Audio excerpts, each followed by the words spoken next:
Башкортостан 7-нче яшь һөнәрмәндәр төбәк чемпионатына әзер. Яшьтәр 100дән ашу компетенция буенча һөнәри осталыгын күрсәтәсәк, улар арасында янгын хәвефсезлеге һәм коткару эше юнәлешләре лә бар.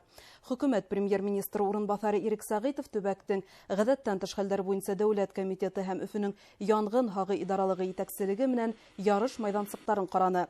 Уларның берсендә автомобиль макеты куелган, мәктәп укучылары, студентлар юл транспорт вакыйгаларында ярдәм күрсәтү буенча күнекмәләр оештырды. Сара сиктерендә кызык, лабиринт, скалодром тренажерлары мөмкинлекләре менән дә таныштырдылар. Әйткәндәй, Орскилстың төбәк этабы 7 декабрьдән 11-нә тиклем уза.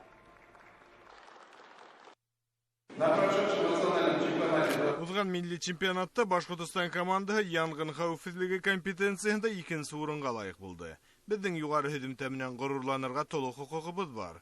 Коткаручы юнәлешендә лә яшьтәр зур тырышлык белән сыгыш яһана.